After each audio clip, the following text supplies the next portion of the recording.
Well, I'm glad you've decided to do the postcard quilt.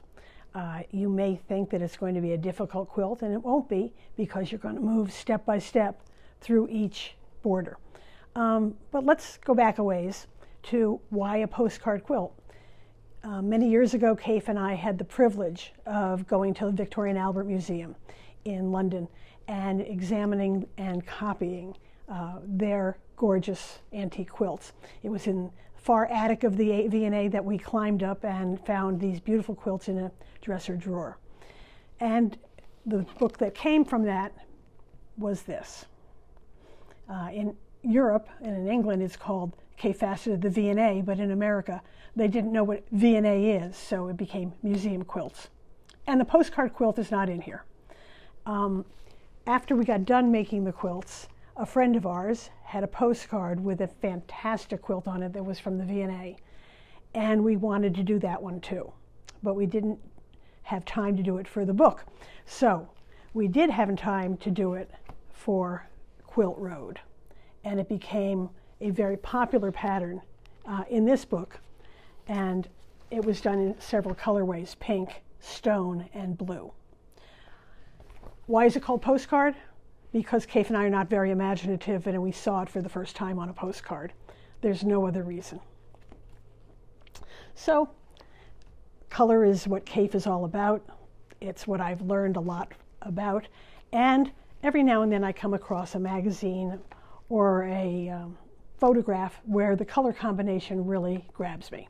And I've been hanging on to this since 1997.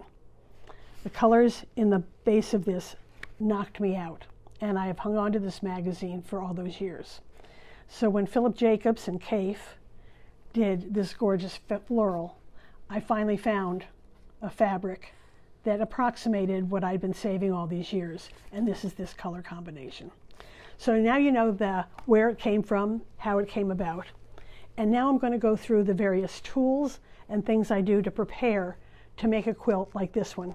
And these are all my favorite tools. You're probably going to have your own choices, but this is what I find handy. The first thing is a cutting board, preferably the Kaif Fassett cutting board, upside down. I don't want these lines. They're not useful. When you're cutting precisely, the lines on your rulers are what's going to be what guides you through this process. The ruler I find to be the best one for me is this one, but it's also the one I started with, so it's not necessarily the one you're going to like best, but this is my favorite. The important things on here is that it has the 45 degree, 60 degree, and 30 degree lines that are very visible. I like this little ruler too, but the line for the angle is not as visible, so I don't find it as handy. It's still a good little ruler, but not the one I would use for most of this. And then, although I know it's expensive, the 8.5 by 24 inch ruler is very, very useful for this quilt. There are long borders that need to be cut and trimmed, and having this length and this width is helpful. If you have a different brand, use a different brand, but don't switch between the brands. If you're going to be using this brand of ruler, great. If you're going to use another one, stick with that brand. There are slight differences, and when you have a quilt as complex as this, slight differences matter. The first thing I do is I treat my fabric with Mary Ellen's Best Press when I get it. You can pre-wash or not pre-wash, that's up to you, but spraying this on the fabric first makes it a little bit stiffer, and then once I have it slightly stiffened, I hang it on my design wall, all the fabrics, so they are not manipulated during the process. The less you handle the fabric, do not wad it up, do not fold it, the better you're going to be in cutting accurately. So Mary Ellen's Best Press, and don't mangle your fabric. Other things that I find a must-have, obviously a scissor. I use a seam ripper when I have to, but I'd rather not.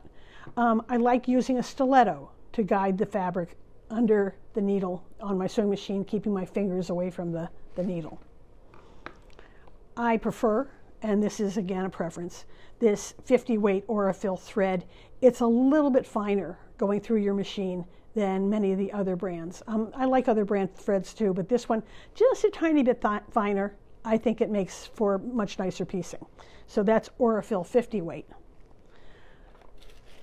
Must have very, very fine, thin pins. Not big, nasty, thick pins like you inherited from your grandmother, fine pins. And I like these because they are long and I place them horizontally through my pieces, and they're easy to see. And then, where's my third thing? And then this magnet, because when I drop those needles, I need to get them, or pins, I need to get them right away because I have dogs. So magnet, really important to me. The other things I use for this quilt on occasion are a chalk marking pencil, or this, which is called the Choco Liner. It's a little tiny wheel that makes a nice chalk mark that is visible and it brushes away. So I really like this little guy for marking some lines. This pencil also works fine. And if you have a fabric that is very, very pale, you may possibly need to use a regular pencil. Other things that I really must have is one of these, which you tape, or this one's no longer available on the market, but I used it for years, called the Angler 2. This is a new substitute, and it works pretty well, and I'll show you later how to tape it on the bed of your machine. But what it does is helps guide the fabric along what your needle goes up and down here, and you guide your fabric along these lines, and it helps for accuracy.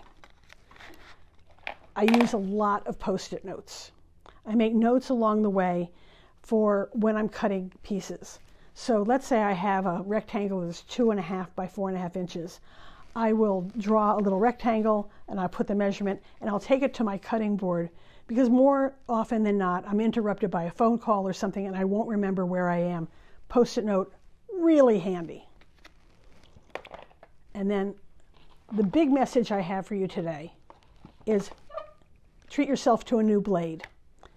I can't tell you how important it is to have a really good, clean, fast blade when you start this project. Accuracy is everything in making a medallion quilt. At the end of this video, I'm going to show you how to change your blade, because I teach a lot of classes, and the thing that I find often is that people have put their rotary cutters together wrong, and that really takes away accuracy. So the reason I'm going to put it at the end of the video is so you don't have to rewind to find where this happened, and if you need to refer back to it over and over, you'll have it. So I'm going to show you how to do that. I'm going to show you how to attach one of these to the bed of my machine. I think that the main message I have is this is not about quick piecing. This is going to give you a great deal of satisfaction in perfecting, or close to perfecting, how to do difficult piecing. And none of this is hard, it's just slow. And no, there's no quick, fast gimmicks along the way. It's going to be cut accurately, sew accurately. So let's get to changing your blade. Let's change rotary blades. As you can see, this one is not working well. When you've got precision cutting, it's important to have a new blade. Yes, they're expensive, but you've invested a lot in this project already. So let's change blades. First of all, lock it open, or closed. Unscrew the nut. Take off the little washer and the plastic washer and drop it off. I like to clean this surface with a drop of oil.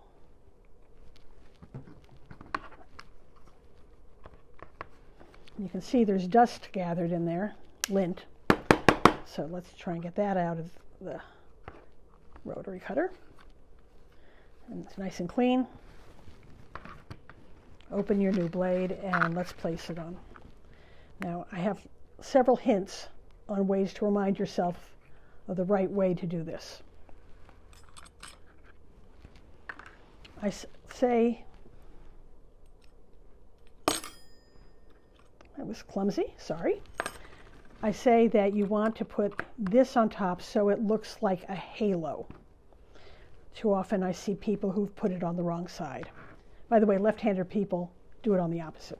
So you've got the halo around the black button. First you put on the plastic.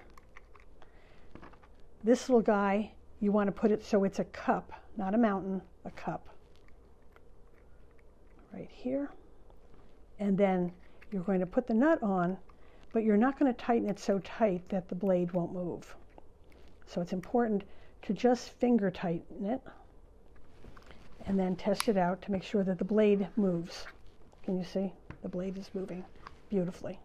And that's how to change your blades. And be sure to put your used blade away someplace safe until you can get rid of it safely. For many, many, many years, I've been using the Angler 2, which is no longer being made. If you have one of these, great, use it. I'm glad to say that someone has made one that is just as useful, and it's new, called the Seems So Easy. It comes with little gummy stickers to put it on the bed of your machine, but I don't find them helpful because once you've moved it a few times, the gummy stickers don't work, so I use Scotch tape. You place it under your needle, and using a 1-inch or a 1/4 inch seam guide, this is a 1/4 inch here, and a 1/4 inch foot on your machine, which is a must-have on this project. You line it up so that that 1/4 inch lines up with the line on the plastic. Unfortunately, although the aesthetics are beautiful with my beautiful turquoise or aqua Kaffe machine, this is aqua also, and so it makes it a little hard to see. But take your Scotch tape, align it to the edge of your 1/4 inch foot, and tape it to the bed of your cabinet in a couple places. And what this does is, as you are sewing your quilt, you place your 1/4 inch foot along the edge of the fabric. As you can see, it lines up with this line here.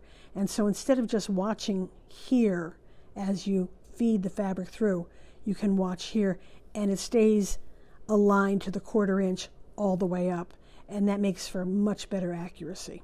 So I highly recommend this. That is the end of part 1 of Postcard, and we'll be moving on to do another video of the center of the postcard quilt.